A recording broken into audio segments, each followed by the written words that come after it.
Guys, welcome back. Coach Sass here. Sweet Spot Pitching. If you've been following along, we made it. We're here. This is it. This is what we've been working for my guys that want to pitch, right? Let me address that real quick, okay? Because for everybody that's watching this that's in a travel ball organization, okay? What's travel ball? What is it for? Right? It's about getting the best baseball education you can, hopefully in your town or nearby town, right? And you're gonna play some of the best competition, you're gonna improve your skills, but what is it really for, right? It's for what? It's for high school. Because there's gonna be a day where, your parents can't write a check to get you on a team. You're gonna have to earn that spot.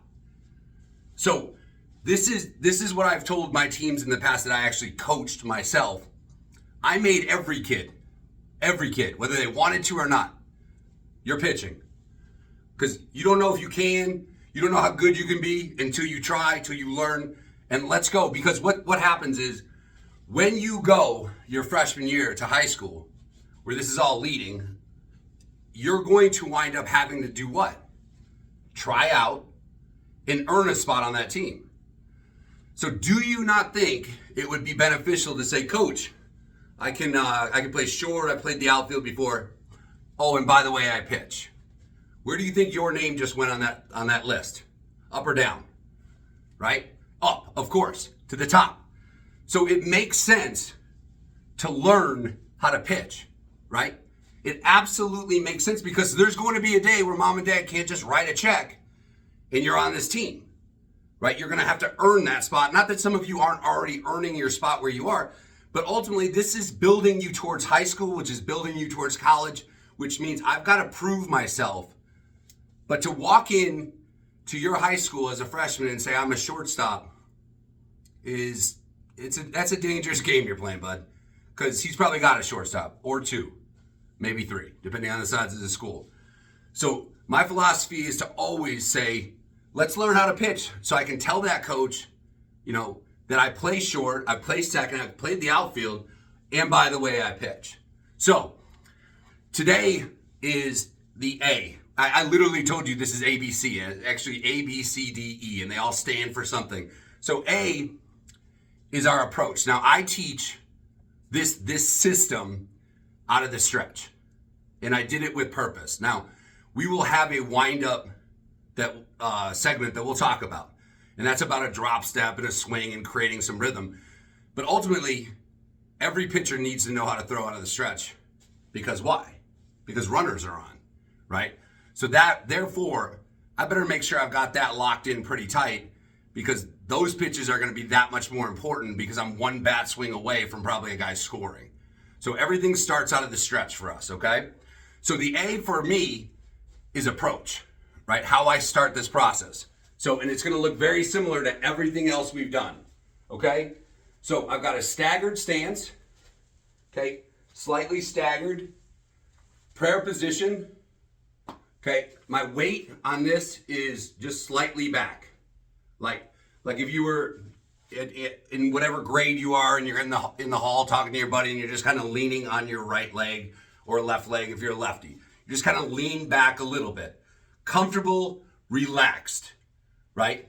My elbows are relaxed, I'm relaxed. Because why? Because somebody might take off. A runner, takes off. I've got to be able to be relaxed, be in a relaxed position to step off and calmly address that, okay? So about shoulder width apart, slightly staggered, prayer position, and now, as I told you in another video, nose over toes. So we're just going to put our butt out a little bit, right? I'll do it this way. This is my A. And by the way, I've had students do this before. Go home, set and reset 150 times. Why? Because it's important. Why? Because start right, stay right. If my approach is wrong, I'm wrong. If I start here, I got a lot of guys who do this. I guarantee that this is going to fall out because my body follows my head. Nose over toes. It's super important, guys. This is where I start to get to the point of being nitpicky, super analytical, because I know how important each movement is to your success, right? Because I've seen it thousands of times, right? A guy wants to stand up tall, he wants to do it. As soon as he lifts his leg, it's over. He's already wrong, right? So let's buy in and make sure we know how to be staggered stance, prayer position, nose over toes. There's your approach, right? So, like I said, I've had guys watching ball games or whatever they're watching on TV. They're going to step on the rubber, gather themselves here, boom, weight slightly back, prayer position completely relaxed. That's it. And then do it again. And do it 150 times. Boom. Right there. That is our approach, right? Coach Sass, that is ridiculously simple. I'm aware. I am aware, right? But this is a hard enough game, right? So let's keep the things that we can super simple, because it does get a little more complex as we go. But I promise you, they're all simple movements broken into segments that we are then going to start putting back together to make one beautiful process. Thank you guys. Hey, don't forget, like and subscribe, because I've got some cool stuff coming out, some new drills that'll help us with our power. I've got a couple other things coming from the Super Sweet Spot Academy. So make sure you like and subscribe. I'll see you guys in the next video when we go to the B. A-B. B is for, what do you think? Balance, right? B is for balance. We will see you guys at balance. Thank you.